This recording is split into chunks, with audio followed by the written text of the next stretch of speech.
Okay, I'm Dwayne Cambridge. I am the managing director of a company called Imagination at Work Limited. And what we basically do, we're in the business of doing business. So we have a number of subsidiary companies.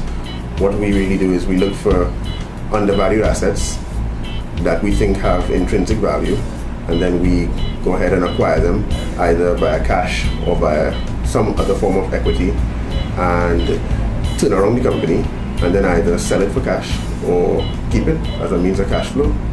That's what we do. I think I always had the entrepreneurial bug, ever since I was a kid.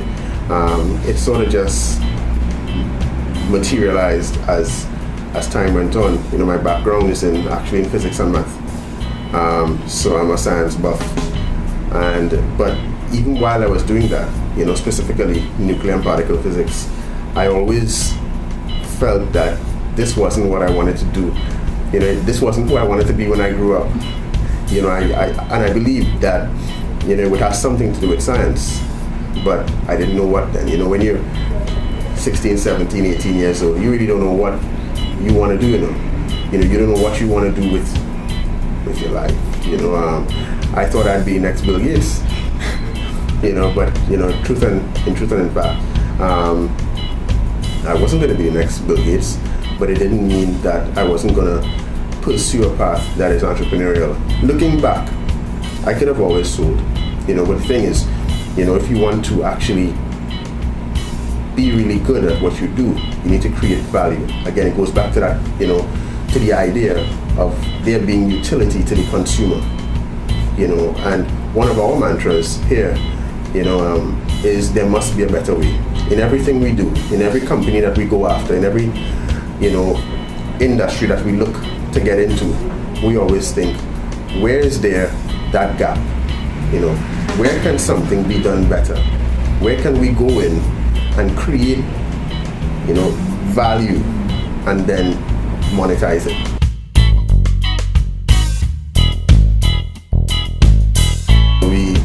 We did a lot of things, before we actually got into proper business.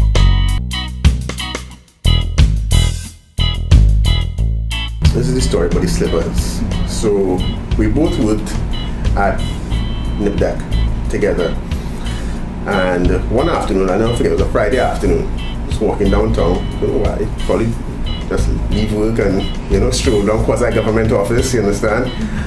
And I was walking through Excellent City Center, and there was a store on the second floor there, and I saw slippers. Now, about not a week before, he had showed me an article about, cool things, new hot things, and Havaiana slippers were the biggest thing right now. So here you'll get an example of how we work, how we operate.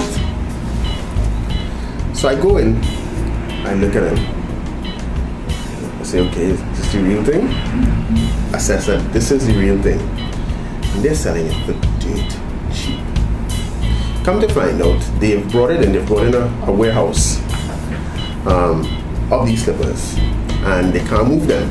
So the price just kept on dropping. So I call him up, I'm like, you need to come downtown, you need to bring your car. So he comes down, and we get there and we go to the girls and we're like, we'd like to buy some slippers. And they're like, okay, how many? And we're like, all.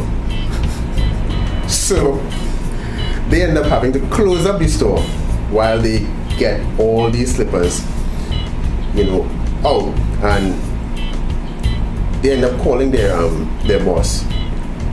And he comes on the phone and he's like, we're all preparing for a beach party. And we're like, no, we just like them, give him some sad sack story about why he wanted them. Not that we were going to go and resell them for 300% and 400% of what he was selling them for, So the next day we go and buy the rest of his warehouse of slippers. Now I involved my brother and sister in this because at that point in time, I think banks were closed. So I had to make everyone withdraw. Your limit is about $2,000 or $3,000 for what you can withdraw. So I call my mother, I call my sister, I call my brother, Dale, myself, And everyone withdraws their daily limit so we can pay for these slippers. And then the next day we write him a check for the rest, And I swear, 633-2662, you can talk to my mother. The amount of black garbage bags of Haviana slippers that were in her garage, and she actually started, telling me that, she'd have to charge me rent because it's just upsetting everything else, And we resold those slippers for a 400% profit. Dale is very good at graphics and stuff, so he created like a little brochure, and we emailed this out to everyone. Found a key person in most organizations who would be our point of contact and who would handle orders, and we probably were left with about 4 bags of slippers out of all. Now these are the same slippers that this guy could not move. So it gives you a very simple idea of how we look at opportunities. We see it, we think that there's intrinsic value in it. It's just not being monetized. It's not being realized. We get in, we roll up our sleeves, we turn it around, and then we get it for cash. And that's how we do things.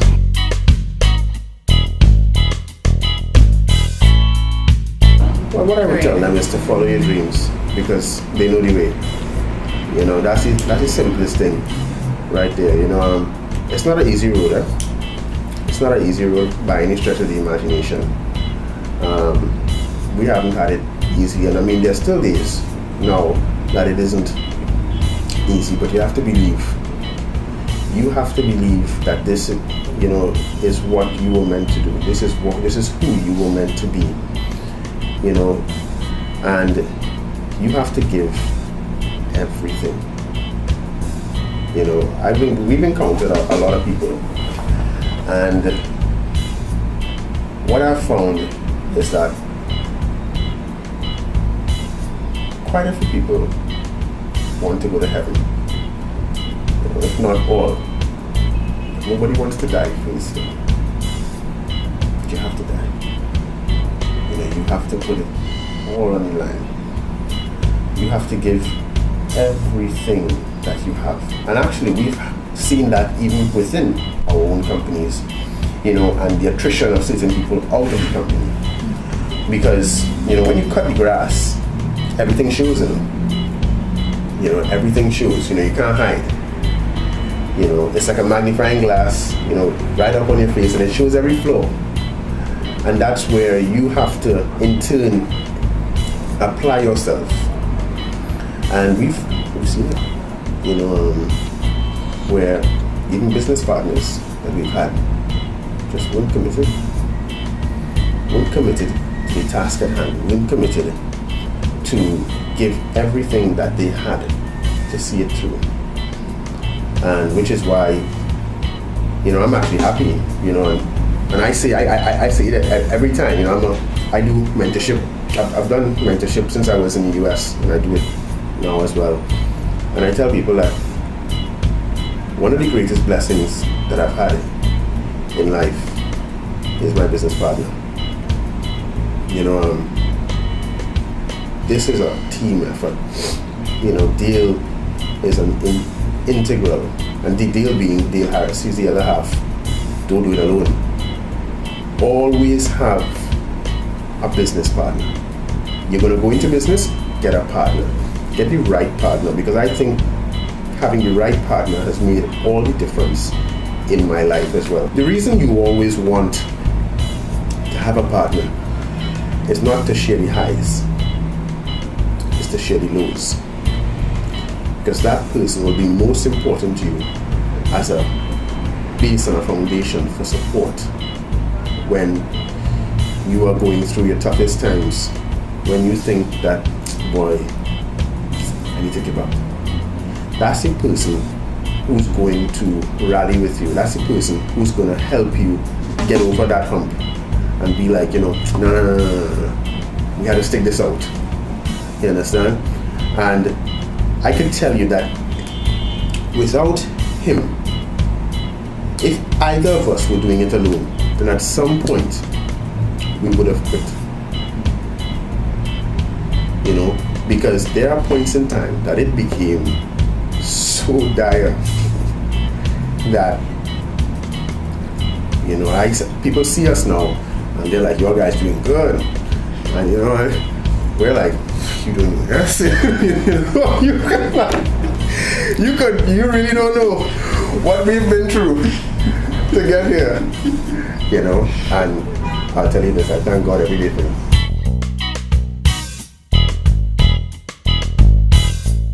That it's two-sided, because we're as similar as we are different. You know, he has his strengths, I have mine. We do a lot of things similarly, and I think that, as you said, you know, it's very complementary. But I think at the core of it all, if you ask me about glue, I think there's a unwavering, unequivocal commitment to each other. You know, I tell people, you know, that I'm more the risk taker, and he's a risk taker. So that just tells you how much of a risk taker I am. And the only reason I can comfortably run and jump off that cliff and say that, boy, you're going to look out.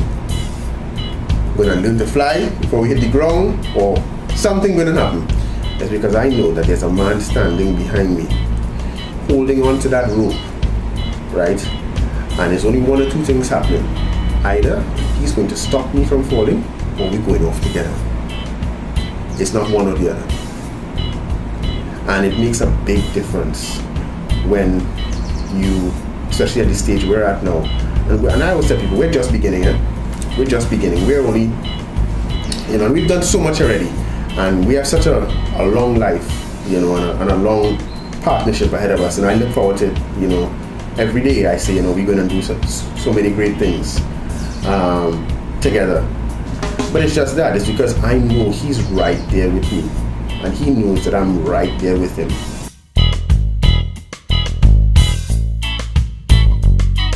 The intent is to grow faster than we are growing now. I'm growing pretty fast right now, because it may sound perverse, but we want all.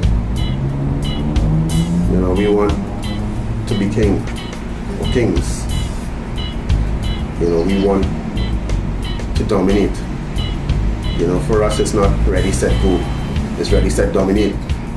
You know, and that's why, you know, in looking at any businesses that we go into, you know, we follow the simple model. We call it the GE model. I used to work for GE, so that's where I learned it.